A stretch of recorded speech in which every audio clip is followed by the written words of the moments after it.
right, good morning. In a few moments, I'll be joining members of our armed forces, their families, and veterans for the Memorial Day observance at Arlington. There and across our nation, we'll pause to honor all those who've given their last full measure of devotion in defense of our country. Theirs was the ultimate sacrifice, but it is one that every man and woman who wears America's uniform is prepared to make so that we can live free. The men and women of our armed forces are the best our nation has to offer, and they deserve nothing but the absolute best in return. And that includes leaders who will guide them and support their families with wisdom and strength and compassion. And that's what I expect as Commander-in-Chief as we work to keep our nation secure and our military the finest in the world.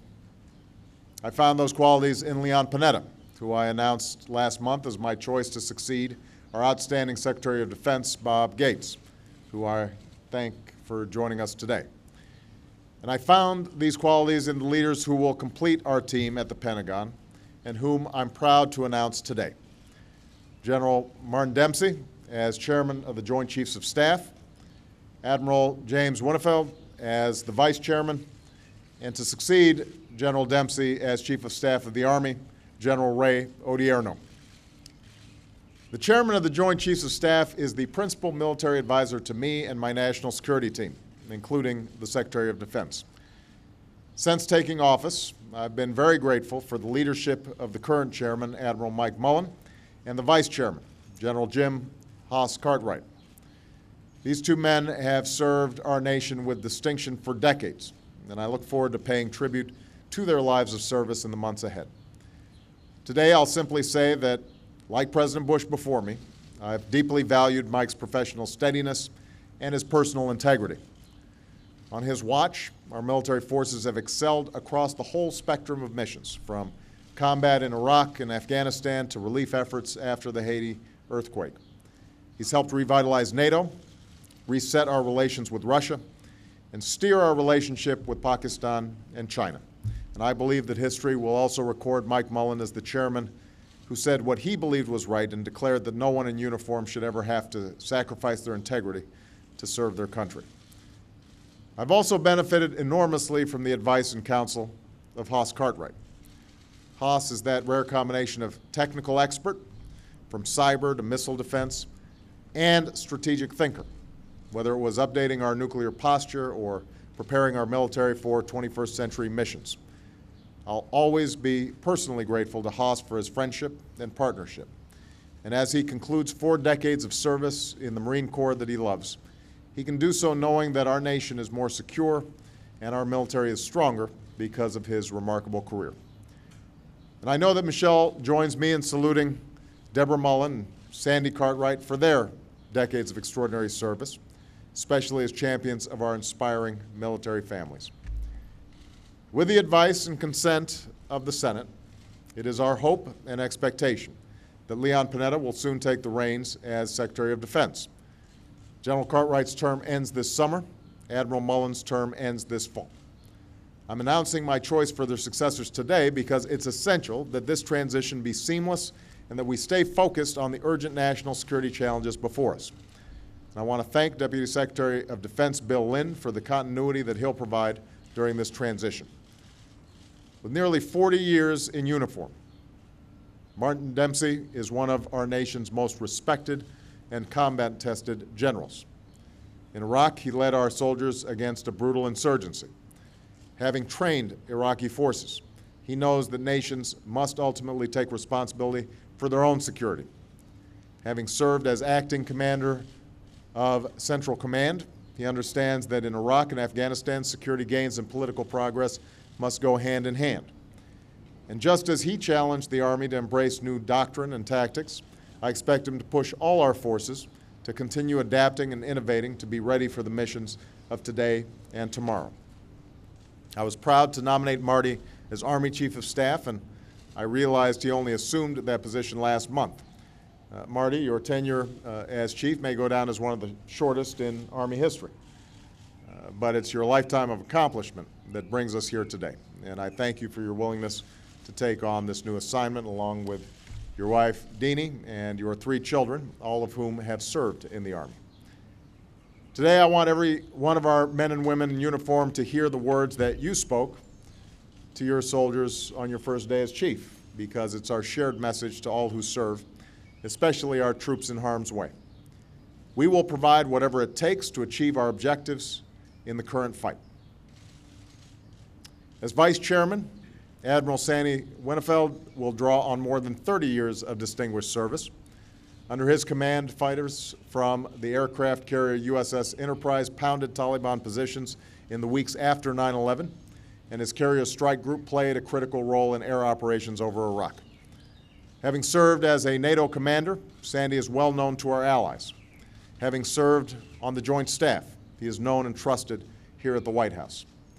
Most recently, as head of Northern Command, Sandy's been responsible for the defense of our homeland and support to states and communities in times of crisis, such as the recent tornadoes and the floods along the Mississippi. He supported our Mexican partners in their fight against the cartels and our Japanese allies in the response to their nuclear emergency. So Sandy knows that we have to be prepared for the full range of challenges.